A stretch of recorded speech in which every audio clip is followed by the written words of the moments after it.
ಸನ್ಮಾನ್ಯ ಸಚಿವರಾದ ಶ್ರೀ ಪ್ರಿಯಾಂಕ್ ಖರ್ಗೆ ಅವರು ನಿನ್ನೆ ಮುಖ್ಯಮಂತ್ರಿಗಳಿಗೆ ಬರೆದ ಪತ್ರ, ಆ ಹಿನ್ನೆಲೆಯಲ್ಲಿ ನಾವು ಸಾರ್ವಜನಿಕ ಚರ್ಚೆಯನ್ನು ಮಾಡೋದಕ್ಕೆ ನಾನು ಆಹ್ವಾನಿಸ್ತೇನೆ. ಅವರು ಹೇಳಿದ್ದಾರೆ, ಸಂಘ ನಕಾರಾತ್ಮಕ ವಿಚಾರವನ್ನು ಬಿತ್ತುತ್ತೆ,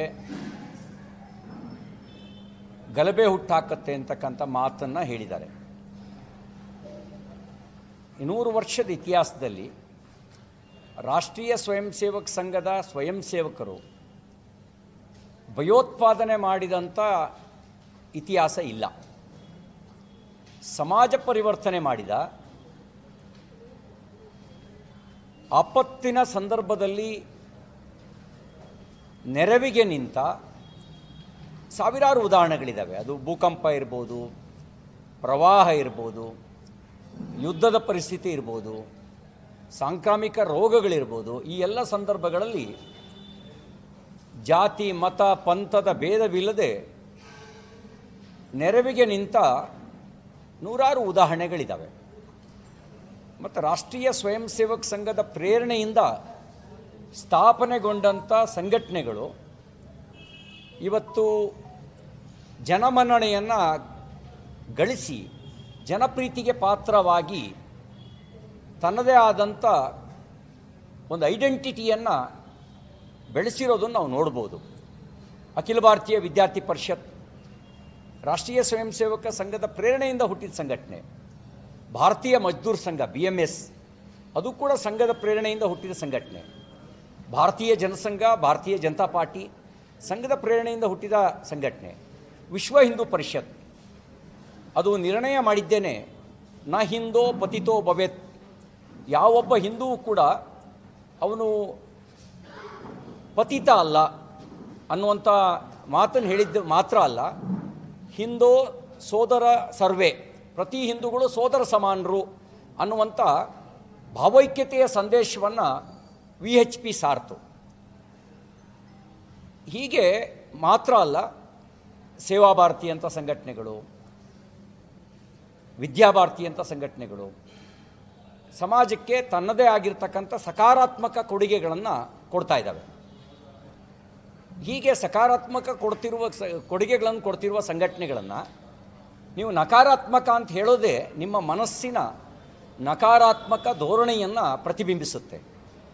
ಏನಾಗಿದೆ, ನೀವು ಕಷ್ಟಪಟ್ಟಿಲ್ಲ, ಅಪ್ಪನ ರಾಜಕೀಯ ವಾರಸುದಾರಿಕೆ ಅಚಾನಕ್ಕಾಗಿ ತಮಗೆ ಸಿಕ್ಬಿಡ್ತು. ಪರಿಶ್ರಮಪಟ್ಟು ಬೂತ್ ಲೆವೆಲಲ್ಲಿ ಕೆಲಸ ಮಾಡಿ ಜನಮನ್ನಣೆ ಪಡೆದು ಜನಾಂದೋಲನದ ಮೂಲಕ ಜನನಾಯಕರಾದವರು ನೀವಲ್ಲ. ನಿಮಗೆ ರಾಜಕೀಯ ವಾರಸುದಾರಿಕೆ, ಅದ್ರ ಜೊತೆಗೆ ಬೇರೆ ಬೇರೆ ವಾರಸುದಾರಿಕೆಗಳು ಅಚಾನಕ್ಕಾಗಿ ಸಿಕ್ಬಿಡ್ತು. ಅದು ಸಿಕ್ಕಿರೋದ್ರ ಅಹಂನಲ್ಲಿ ನೀವು ಅಸಂಬದ್ಧವಾಗಿ ಮಾತಾಡ್ತಿದ್ದೀರಿ ಅಂತ ಅನಿಸುತ್ತೆ. ಉದಾಹರಣೆ ಕೊಡಬೇಕಾದ್ರೆ ನೀವು ಬೇರೆ ಬೇರೆ ಉದಾಹರಣೆಗಳನ್ನು ಕೊಟ್ಟಿದ್ದೀರಿ. ಬಸವಣ್ಣನವರ ನಮ್ಮದು ಬಸವ ತತ್ವ ಅಂತ ಹೇಳಿದ್ದೀರಿ. ನಿಮಗೆ ಗೊತ್ತಿದೆಯಾ ಪ್ರಿಯಾಂಕ್ ಖರ್ಗೆ ಅವರಿಗೆ ಬಸವ ತತ್ವ ಏನು ಅಂಥೇಳಿ? ಬಸವಣ್ಣವ್ರು ಹೇಳಿದ್ದು, ಕಳಬೇಡ ಕೊಲಬೇಡ, ಹುಸಿಯ ನುಡಿಯಲು ಬೇಡ, ಅನ್ಯರಲು ಅಸಹ್ಯ ಪಡಬೇಡ, ತನ್ನ ಬಣ್ಣಿಸಬೇಡ, ಇದಿರ ಅಳಿಯಲು ಬೇಡ, ಇದೇ ಅಂತರಂಗ ಸುದ್ದಿ, ಇದೇ ಬಹಿರಂಗ ಸುದ್ದಿ ಅಂತ ಹೇಳಿದರು. ನೀವು ಭ್ರಷ್ಟಾಚಾರದ ಕಳಂಕವೇ ನಿಮ್ಮ ಪಾರ್ಟಿಗಿದೆ, ಭ್ರಷ್ಟಾಚಾರದ ಪಿತಾಮಹರೇ ನಿಮ್ಮ ಪಾರ್ಟಿಯವರಾಗಿದ್ದೀರಿ. ಕಳಬೇಡ ಅನ್ನೋದು ನಿಮ್ಗೆ ಹೆಂಗೆ ಅನ್ವಯ ಆಗುತ್ತೆ? ಕೊಲ್ಲುವವರಿಗೆ ರಾಜಕೀಯ ಆಶ್ರಯ ಕೊಟ್ಟಂಥ ಕುಖ್ಯಾತಿ ನಿಮ್ಮ ಪಾರ್ಟಿಗಿದೆ. SDPI PFI ಅಂತ ಸಂಘಟನೆ ಮೇಲಿನ ಮೊಕದ್ದಮೆಗಳನ್ನು ವಾಪಸ್ ಪಡೆಯೋದ್ರ ಮೂಲಕ ಭಯೋತ್ಪಾದನೆಯನ್ನೇ ಉಸಿರಾಗಿಸಿಕೊಳ್ಳುವವರಿಗೆ ಬೆಂಬಲ ಕೊಟ್ಟಂಥ ಕುಖ್ಯಾತಿ ನಿಮ್ಮ ಪಾರ್ಟಿಗಿದೆ. ಅಲ್ಲಿಗೆ ಕೊಲಬೇಡ ಅನ್ನೋದು ನಿಮಗೆ ಅನ್ವಯ ಆಗಲ್ಲ.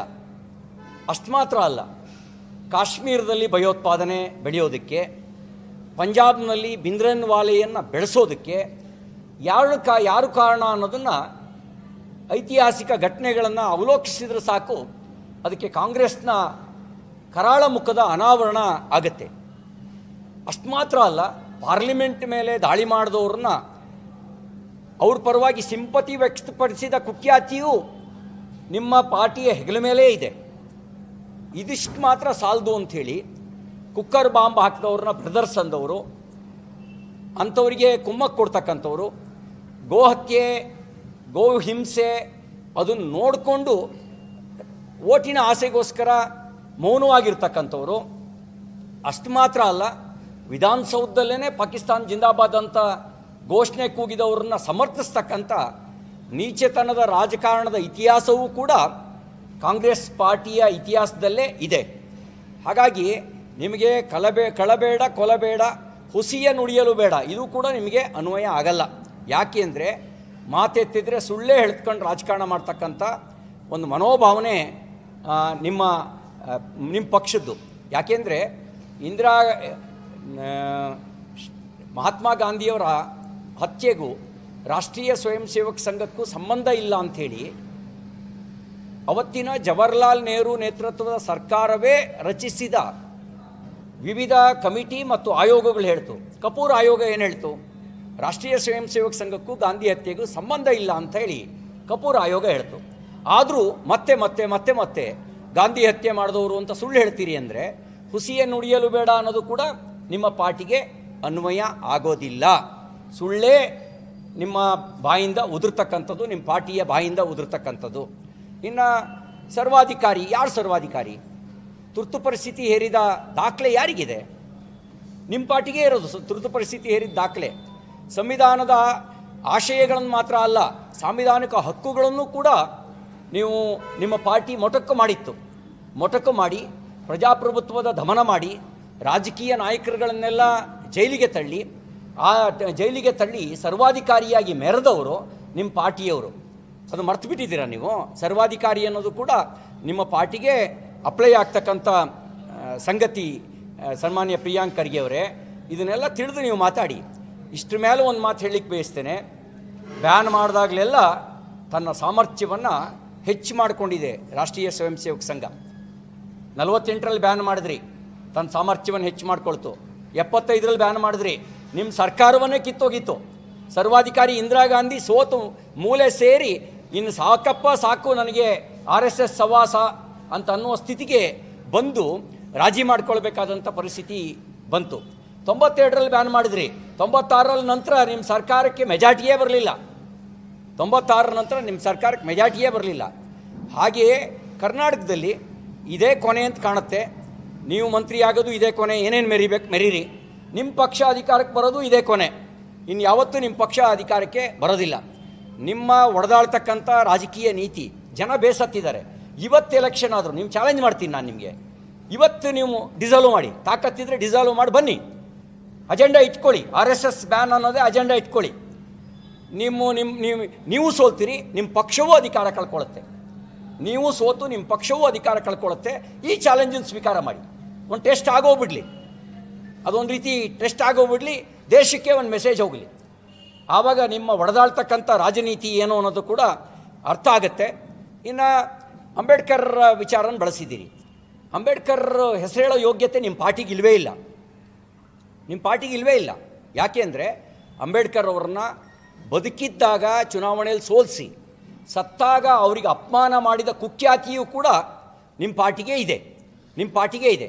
ಸಂವಿಧಾನದ ಆಶಯಗಳನ್ನು ಯಾರು ಅಳವಡಿಸ್ಕೊಂಡಿಲ್ಲ ಅವರಿಗೆ ಸಂವಿಧಾನದ ಪ್ರತಿ ಹಿಡ್ಕೊಳ್ಳುವ ನೈತಿಕತೆಯೂ ಇಲ್ಲ. ನಿಮಗೆ ಪ್ರತಿ ಹಿಡ್ಕೊಳ್ಳೋದು ನಾಟಕ ಆಡೋಕ್ಕೆ, ಬಸವಣ್ಣವ್ರ ಹೆಸರು ಹೇಳೋದು ನಾಟಕ ಆಡೋಕ್ಕೆ, ಅಂಬೇಡ್ಕರ್ ಹೆಸರು ಹೇಳೋದು ನಾಟಕ ಆಡೋಕ್ಕೆ.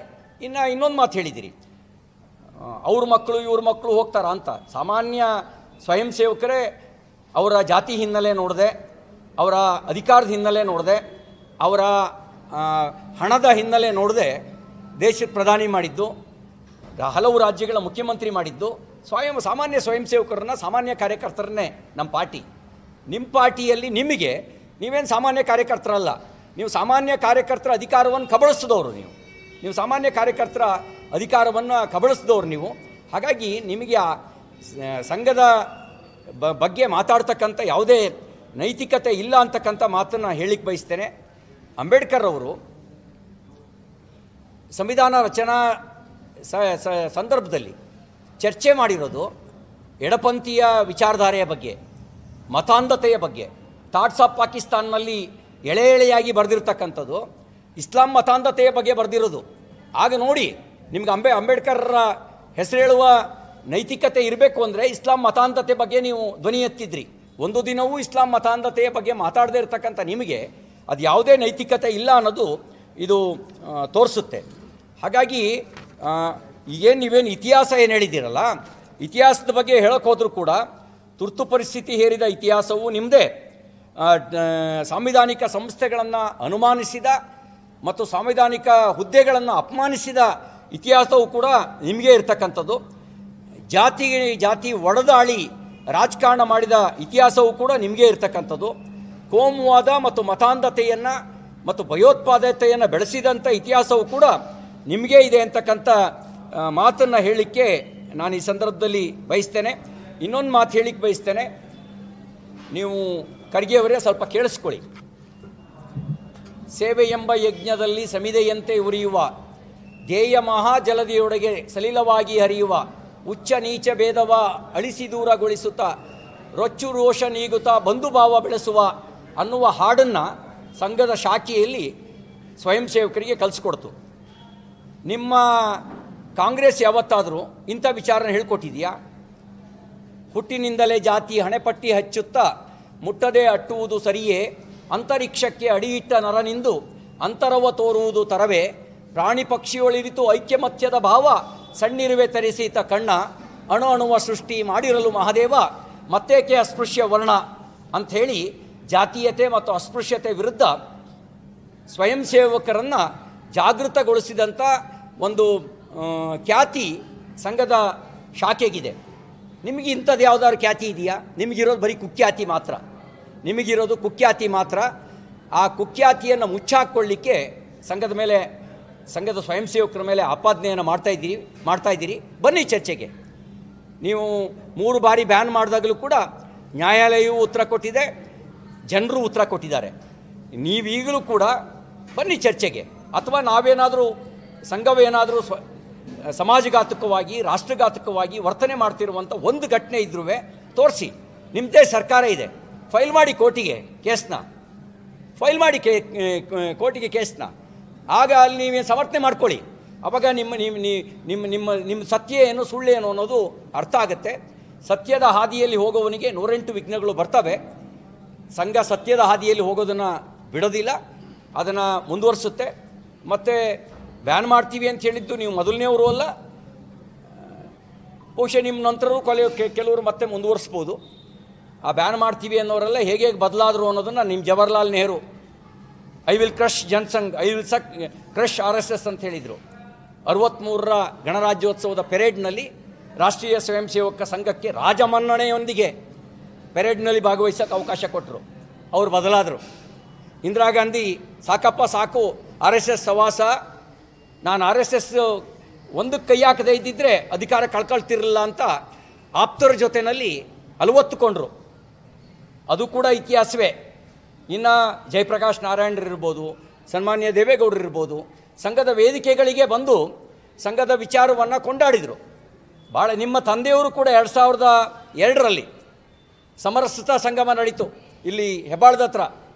ಆ ಸಮರಸತ ಸಂಗಮದ ಪೂರ್ವ ಸಿದ್ಧತೆಯ ಯೋಜನೆಯನ್ನು ನೋಡಿಕೊಂಡು ಮೆಚ್ಚುಗೆಯ ಮಾತನಾಡಿ ಹೋದರು. ನಿಮಗಿವತ್ತು ಬಹುಶಃ ನನಗನ್ಸದೆ ಬ್ರೈನ್ ವಾಶ್ ಆಗಿರೋದು ನಿಮ್ಮದು. ನಿಮ್ಮ ಬ್ರೈನ್ ವಾಶ್ ಆಗಿದೆ. ಸರಿಯಾಗಬೇಕಾದವ್ರು ನೀವು ಸರಿಯಾಗಬೇಕು. ನಿಮ್ಮ ಪಾರ್ಟಿಗೆ ಏನಾಗ್ಬಿಟ್ಟಿದೆ, ಲೀಡ್ರೂ ಇಂಪೋರ್ಟ್ ಆಗಬೇಕು, ವೋಟರ್ಸು ಇಂಪೋರ್ಟ್ ಆಗಬೇಕು. ಈ ದೇಶದಲ್ಲಿರೋ ವೋಟರ್ಸ್ ಮೇಲೂ ನಿಮಗೆ ನಂಬಿಕೆ ಇಲ್ಲ. ಈ ದೇಶದಲ್ಲಿ ನಾಯಕತ್ವ ಪಡೆಯೋ ಯೋಗ್ಯತೆ ಇದ್ದಾರೆ ಅಂತ ನಿಮ್ಗೆ ಅನ್ನಿಸ್ತಾ ಇಲ್ಲ. ಅದು ದುರ್ದೈವ. ಹಾಗಾಗಿ ಬ್ರೈನ್ ವಾಶ್ ಆಗಿರೋ ನಿಮಗೆ ಸರಿಯಾಗಿರುವಂಥ ಚಿಕಿತ್ಸೆಯ ಅವಶ್ಯಕತೆ ಇದೆ. ಸಂಘ ರಾಷ್ಟ್ರ ಹಿತದ ಸಂಸ್ಕಾರ ಕೊಡೋದ್ರ ಮೂಲಕ ಒಂದು ಶಿಕ್ಷಣವನ್ನು ಕೊಡುವ ಕೆಲಸನ ಮಾಡ್ತಾ ಇದೆ. ಹಾಗಾಗಿ ಚರ್ಚೆಯನ್ನು ಹುಟ್ಟಾಕಿದ್ದೀವಿ. ಚರ್ಚೆ ಮಾಡಿ ಬನ್ನಿ. ಮುಖಾಮುಖಿಯಾದರೂ ಚರ್ಚೆ ಮಾಡೋಣ, ಮಾಧ್ಯಮದ ಮೂಲಕ ಬೇಕಾದ್ರೆ ಚರ್ಚೆ ಮಾಡೋಣ, ವ್ಯಕ್ತಿಗತವಾಗಿ ಬೇಕಾದ್ರೆ ಚರ್ಚೆ ಮಾಡೋಣ. ಮುಖ್ಯಮಂತ್ರಿಗಳು ಔತಣಕೂಟ ಕರೆದಿರೋ ಸುದ್ದಿ ನನಗೆ ಮಾಹಿತಿ ಮಾಧ್ಯಮದ ಮೂಲಕ ತಿಳಿದು ಬಂತು. ನಾನು ಮುಖ್ಯಮಂತ್ರಿಗಳಿಗೆ ಕೇಳಕ್ಕೆ ಬಯಸೋದು,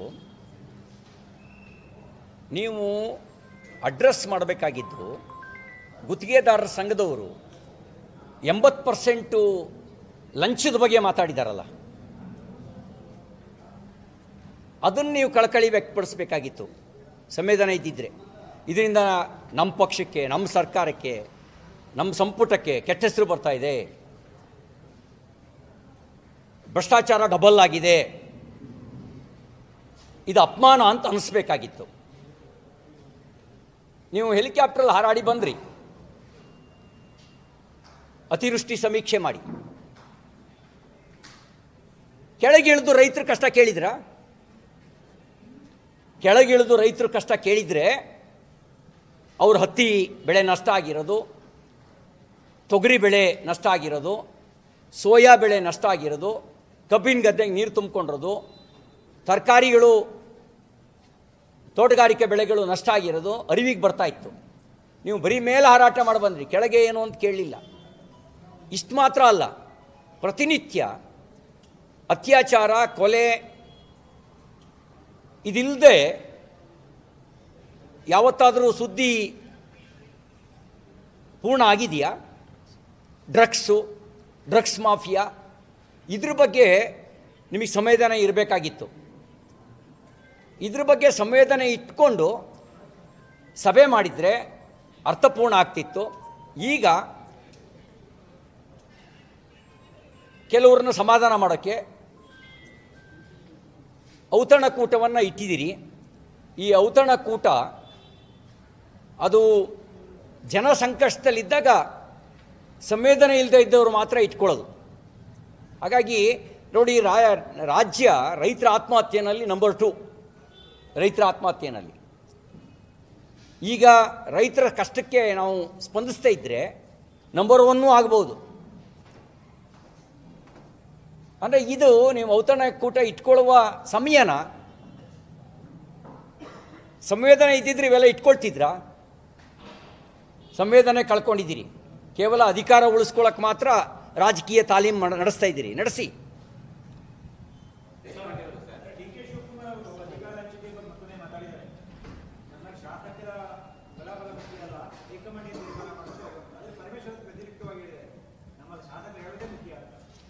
ನೋಡಿ, ಆ ಪಕ್ಷಕ್ಕೆ 136 ಸೀಟ್ ಕೊಟ್ಟಿದ್ದಾರೆ.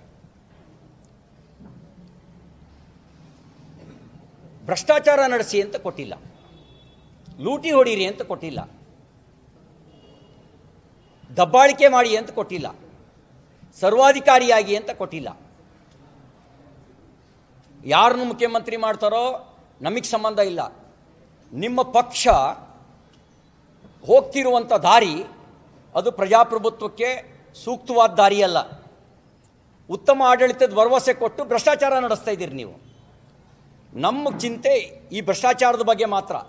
ನಮ್ಮ ಚಿಂತೆ ನಿಮ್ಮ ಸರ್ವಾಧಿಕಾರಿ ನಡವಳಿಕೆ ಬಗ್ಗೆ, ನಮ್ಮ ಚಿಂತೆ ರೈತರ ಸಂಕಷ್ಟದ ಬಗ್ಗೆ, ನಮ್ಮ ಚಿಂತೆ ನಿಮ್ಮ ಬೆಲೆ ಏರಿಕೆ ನೀತಿ ವಿರುದ್ಧ. ಸರ್, ಬಿ ಕೆ ಹರಿಪ್ರಸಾದ್ ಅವರು ನೋಂದಣಿನೇ ಆಗಿಲ್ಲ, ಶತಮಾನೋತ್ಸವ ಆಚರಣೆ ಮಾಡ್ತಾರೆ RSS, ಲಾಟಿ ಕಲ್ಲುಗಡಕೆ ನೋಡ್ತಾರೆ, ಕೆಲ ಅನುಮತಿ ಆಗ್ತದೆ. ಈಗ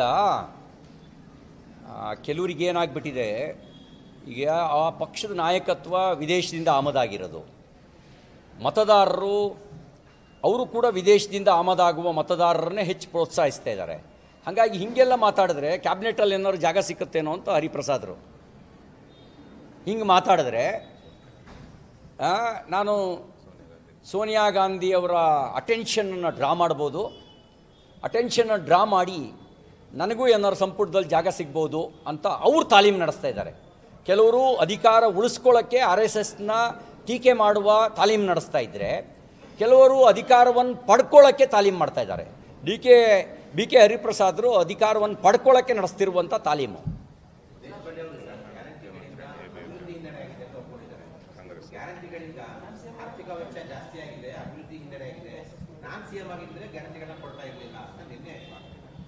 ಈಗ BJPಯವರು ಮಾತಾಡಿದ್ರೆ ಟೀಕೆ ಅಂತಾರೆ. ಈಗ ಹಿರಿಯ ಶಾಸಕರು ದೇಶಪಾಂಡೆ ಅವರು ಅನುಭವಿ ಶಾಸಕರು, ಬಹುಶಃ 10-11ನೇ ಸರಿ ಗೆದ್ದಿದ್ದಾರೆ, 9-10 ಅತಿ ಹೆಚ್ಚು ಬಾರಿ ಶಾಸಕರಾಗಿರುವ ಹೆಗ್ಗಳಿಕೆ ಅವರಿಗಿದೆ. ಅವ್ರು ಹೇಳ್ತಿದ್ದಾರೆ ಅಂತ ಹೇಳಿದ್ರೆ ಅದರಲ್ಲಿ ತಥ್ಯ ಇರಬೇಕು. ಮತ್ತು ಸಾಲದಲ್ಲಿ ದಾಖಲೆ ಈಗ ಅತಿ ಹೆಚ್ಚು ಸಾಲವು ಈ 24-25ನೇ ಸಾಲಿಗೆ 1,16,000 ಕೋಟಿ ಸಾಲ. ಈ ವರ್ಷದ ಬಜೆಟ್ನಲ್ಲಿ ಪೂರ್ಣ ಆಗಿಲ್ಲ ಇನ್ನೂ 1,16,000 ಕೋಟಿ ಸಾಲ. ಇಷ್ಟಾದಮೇಲೆ ಉದ್ಯೋಗ ಸೃಷ್ಟಿ ಮಾಡುವ ಯೋಜನೆ ಯಾವುದಾದ್ರು ಇದೆಯಾ ಅಂದರೆ ನೋ. ಆಸ್ತಿ ನಿರ್ಮಾಣ ಆಗ್ತಾ ಇದೆಯಾ ಅಂದರೆ ನೋ. ಆಸ್ತಿ ನಿರ್ಮಾಣ ಆಗ್ತಾ ಇದೆ, ಇವರ ಸಚಿವರುಗಳು ಇವ್ರ ಕುಟುಂಬಗಳು ಆಸ್ತಿ ನಿರ್ಮಾಣ ಆಗ್ತಾ ಇದೆ, ಸಾರ್ವಜನಿಕ ಆಸ್ತಿ ನಿರ್ಮಾಣ ಆಗ್ತಾ ಇಲ್ಲ. ಇದು ಈ ಸರ್ಕಾರದ ಹಣೆ ಬರ.